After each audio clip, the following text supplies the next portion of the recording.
En Emmen lieken de ideale tegenstander om eindelijk weer eens strijden punten te pakken. De Drenten staan op een sectie in de plak, zitten financieel in de problemen en dus zal Cambuur de 3 punten daar wel meenemen kunnen matten. In de beginfase een onval van Cambuur, maar dat smoort al hier nog. Maar de Ljouters krijgen prachtige kansen. Hier Sandor van der Heijden Buggelix. En dan willen we nog even breed lezen naar Martijn Barto. Daar zit het voetje van Sander Fischer ertussen en voet is de kans. En dat is eigenlijk wel het verhaal van de eerste helft. Cambuur weer beter, creëerde ik de kansen. Hier Dissels krijgt de bal op een presenteerbladje van het zinstander. Het hakje is mooi naar Sander van der Heijden, maar dan begint het gebrei op de ronen van een sectiemeter op een ei. Van der Heijden krijgt de bal nog mee. Kan hem nog bij Barto krijgen, maar die kopbal die mist elke richting. In zo verprutst Cambuur de nederige mogelijkheden. En maar het tasje dat het nog 0-0 is bij Rest. Na Rest een heel oorbeeld, want hier is bij Gelieks invaller Kai Velda van Emmen. Maar een enorme kans in het begin van de tweede helft. En dat die al de waarschuwing voor Cambuur dat die tweede helft totaal oors verinnen zoals de eerste. Hier is Rayer, maar een nog mooiere kans. Toulouke weer te redden. En zag hier Cambuur in deze fase van de wedstrijd eigenlijk al op een 2-0 achterstand steenmatten. En op een ei is het er Emmen in de onval. Hier mooi balbezit voor Marijn Sterk. En ook hij krijgt een enorme mogelijkheid. En ook hij weet de bal er net in te krijgen. Tja, en dan is er een voetbalwet die zegt, als de tegenstander dan net scoort, dan krijgt de bal wel eens een keer om eren. Nou, hier is het haast een eigen doelpunt van Kevin Gurts. Maar dat kan al hier nog correct redden worden. Maar dan, invaller Bob Schepers, Mike Koenders farm, die zet er aan de kant, snijdt mooi naar binnen en helpt het prachtig uit met de linker. En in de 71ste minuut komt Cambuur op dat stuit in de wedstrijd eigenlijk nog onverzinnen hek op een 1-0 vastsprong. Maar het doelpunt is prachtig van Bob Schepers. Boom. En dan is keeper Harm Seinstra van Emmen Slijn.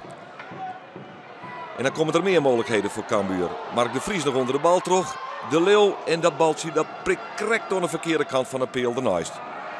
Mark de Vries dan, een paar minuten later, alleen nog voor Harm Seinstra. Ja, en dit hier voor zelfs Werzematten, de 2-0 en daarmee de beslissing van Cambuur. Meer mogelijkheden nog voor de Ljouters. Niet even een opleving hier. De Leeuw liet hier de bal om Mark Dijkstra.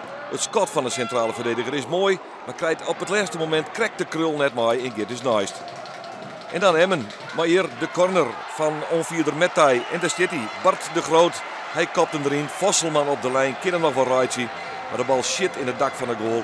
En dan is het 1-1 in de 84ste minuut. En dan viel je wel een beetje omkomen dat de giftbeker voor Cambuur nog net leeg is. En die giftbeker gaat leeg in de 91ste minuut. De blessuretijd. Hier is het Sander Fischer. Oh, het Cambuur speelde notabene. Bal karamboleert. Zijn ambitie van peel tot peel. Maar gaat er wel in. Fischer, peel en ziet net. En dan is de eindstand bepaald. Emmen wint met 2-1 van Cambuur. Een dreun voor de Ljouters.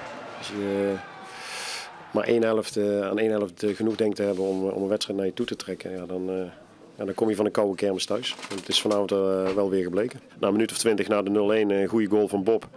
Dat die wedstrijd kantelt en in ons voordeel valt. Maar hij krijgt daarna een mogelijkheid op de 0-2.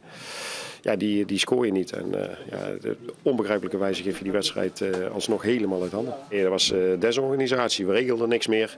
We hadden wat meer beweging met hun buitenspelers naar het middenveld toe. En daar kwamen lopende mensen overheen. Nou, dan moet je gewoon zorgen dat je vanuit je eigen zone, dat iedereen in zijn eigen zone speelt. En dan ga je mensen sturen. En dan lopen hun van dekking naar dekking. En dan is er helemaal niks aan de hand. Maar dan moet je met z'n 11 moet je meedoen. En dan gaven een aantal daar niet thuis.